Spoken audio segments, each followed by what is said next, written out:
começar cumprimentando a nossa querida ministra Lígia Trindade, ministra da Saúde, o nosso querido ministro Silvio Almeida, ministro dos Direitos Humanos e da Cidadania, o nosso companheiro Márcio Macedo, ministro-chefe da Secretaria-Geral da Presidência da República, o ministro Alexandre Padilha, ministro-chefe da Secretaria de Relações Institucionais da Presidência da República, o companheiro Francisco Faustino Pinto, coordenador nacional do Movimento de Reintegração das Pessoas Atingidas pela Hanseníase, o nosso querido Mohan. Quero cumprimentar o companheiro Arthur Custódio, ex-coordenador do Mohan, a Maria de Fátima de Lima e Silva, Cátia Regina Pereira de Souza, Edilson Picanço. Quero cumprimentar o companheiro ministro Luiz Marinho do Trabalho e Emprego, Marina Silva do Meio Ambiente, Marco Antônio Amado do Gabinete Institucional. Agradecer a presença aqui dos deputados federais, deputado federal Duda Ramos, o relator, ex-senador Tião Viana que está aqui. Prazer em te encontrar aqui, Tião, um dos grandes médicos preocupados com a hanseníase no norte do país, sobretudo no estado do Acre. Quero cumprimentar o nosso ex-deputado Nemário Miranda, quero cumprimentar o nosso querido cantor Geraldo Azevedo, quero cumprimentar o Nelson Pereira Flores e quero dizer para vocês que o Ney Matogrosso mandou um recado para nós, agradecendo a atitude que nós tivemos ao sancionar essa lei. Eu primeiro vou ler, porque se eu for falar de improviso aqui, eu vou contar muito caso e eu vou começar a chorar aqui. Hoje é sexta-feira, é um dia de consagração dos nossos 11 meses de governo, porque essa semana nós fizemos aqui muita coisa de interesse do povo brasileiro. A questão da educação das crianças com deficiência, a questão, sabe, do viver feliz, a questão de cuidar das pessoas que mais precisam do Estado. E não poderia ser mais feliz a sexta-feira a gente terminar fazendo a reparação histórica de erros cometidos pelo Estado brasileiro. Quero agradecer a cada companheiro portador de hanseníase que veio para cá. É importante que a gente saiba que eu fui ao Acre, companheira Lígia, em 2005, se não falha a memória, e fiz um discurso de que a gente iria acabar com a hanseníase nesse país. Havia toda a possibilidade da gente acabar.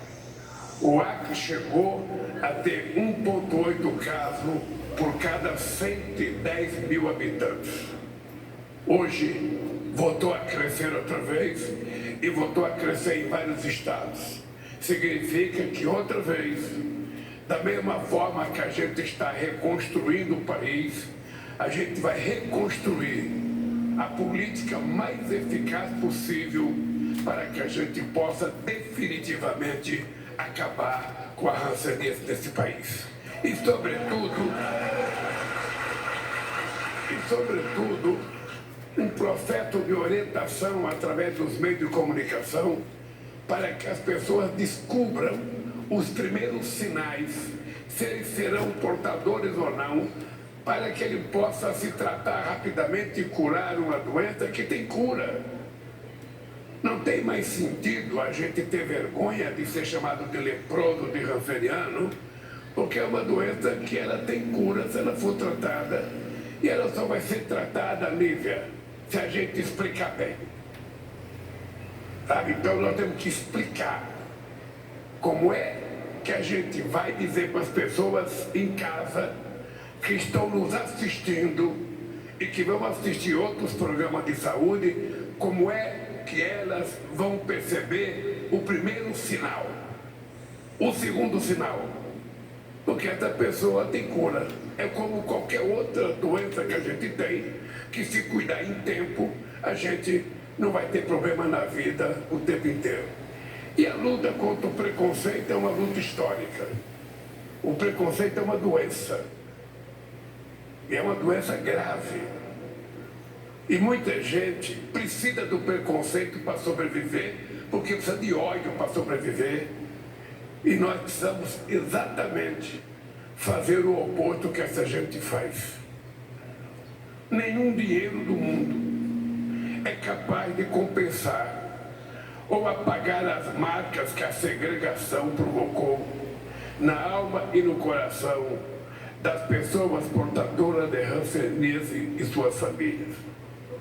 Mas estender aos filhos o direito à pensão especial é dar mais um passo importante para a reparação de uma dívida enorme que o Brasil tem com aqueles que durante anos foram privados dos cuidados e carinho dos seus pais.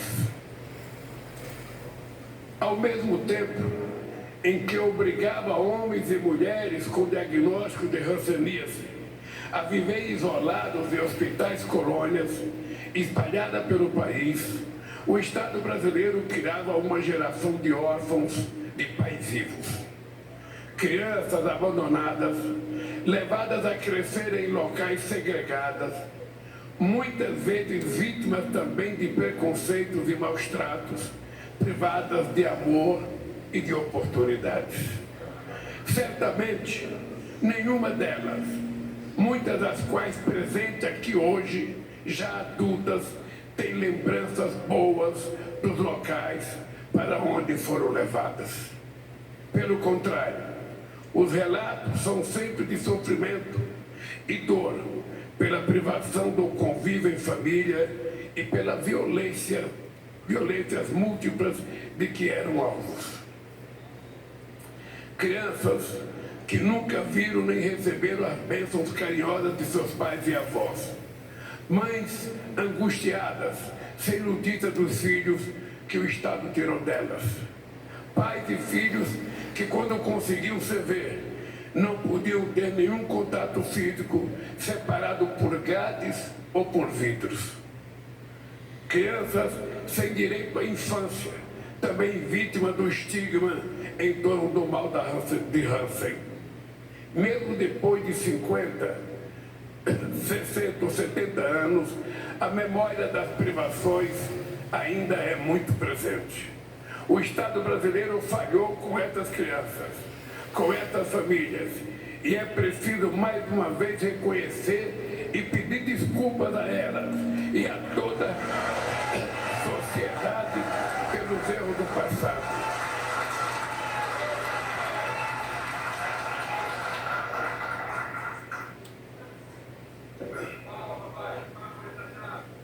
O Estado errou ao manter segregados pais e filhos, mesmo depois de a cura para a hanseníase ter sido descoberta na década de 40.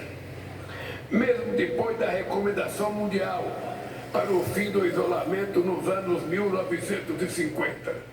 Errou por manter na prática a política de segregação até o ano de 1986.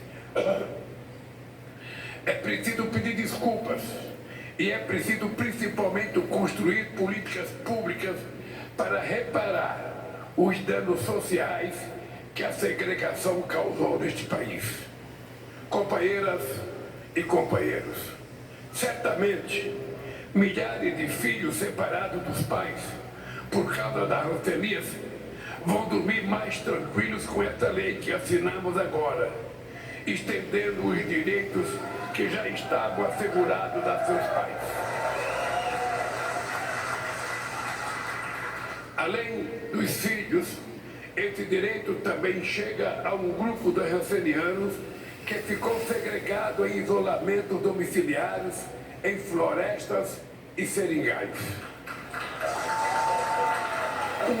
Cumprimos assim mais uma etapa desse processo iniciado em 2007, no meu segundo governo. Naquela ocasião, quando criamos a pensão especial vitalícia para as vítimas da hanseníase, Destacamos a importância dessa iniciativa para combater a arbitrariedade que foi cometida pelo Estado. Com tal iniciativa iniciada há 16 anos, nos colocamos na vanguarda mundial da reparação. Ao lado do Japão, que faz isso por decisão judicial, o Brasil é o único país a reconhecer o direito à indenização de homens e mulheres e agora de seus filhos pelo isolamento forçado da hanseníase.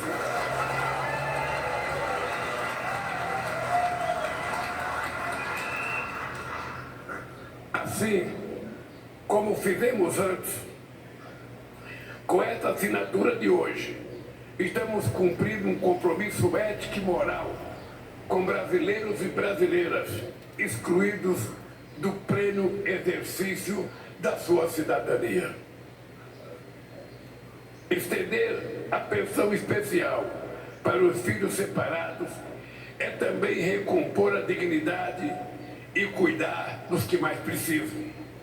É seguir na direção desse país melhor que construímos, com um olhar para todos, mas com cuidado especial para o que mais precisam. Amigas e amigos, em toda a minha vida política, estive atento à causa das pessoas com hanseníase. Visitei colônias e ex-colônias antes, durante e depois de deixar a minha presidência em 2010. Nesses encontros, fiz amigos e conheci de perto a complexidade da hanseníase e a realidade de homens e mulheres que contraíram a doença. Um dos meus últimos compromissos públicos em 2018, antes da prisão política em Curitiba, foi a visita da colônia Santa Isabel, em Betim, Minas Gerais.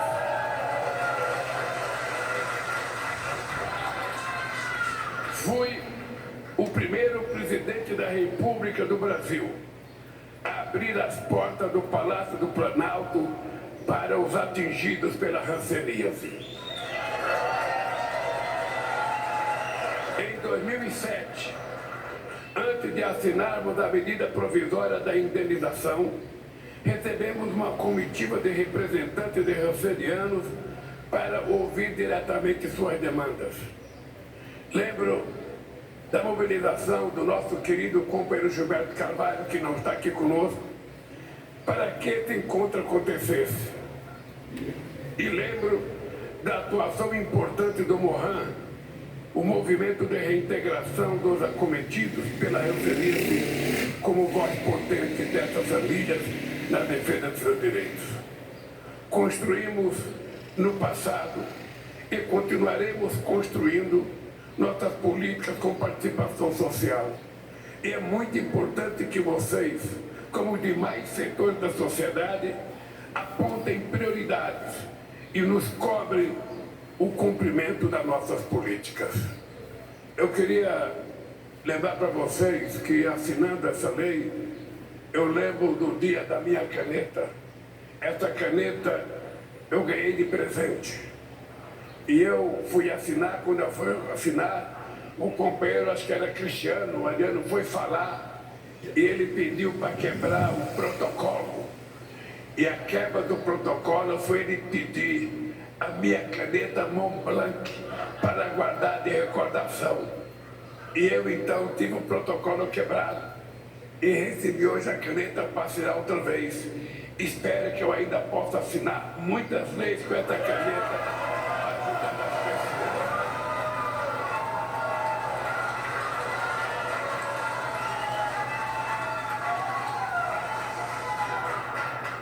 Esse encontro com vocês hoje fecha uma semana de agendas importantes, nas quais anunciamos políticas diversas sobre a igualdade racial, educação especial na perspectiva da educação inclusiva, uma nova etapa do programa Minha Casa Minha Vida e a retomada do programa Viver Sem Limites. Todas essas pautas convergem para a essência do nosso governo, que é cuidar, governar para os que mais precisam e fazer do Brasil um país com igualdade de oportunidade para todos, ou seja, governar com o coração. Independentemente da cor da pele, crença, condição social, capacidade intelectual ou motora, com saúde ou com alguma doença, todos e todas merecem viver com dignidade e respeito, sem discriminação e preconceito. Esse é o país que estamos construindo junto com cada uma e cada uma de vocês. Eu quero terminar a minha fala dizendo para vocês que governar um país não é difícil se o governante souber para quem que ele quer governar. Se ele souber e não esquecer de onde ele veio e para onde ele vai voltar. Esse país foi vocês, junto com outros milhões de brasileiros, que lá por siglo de 2003 tiveram a coragem de colocar o primeiro operário deste país a presidir esse país.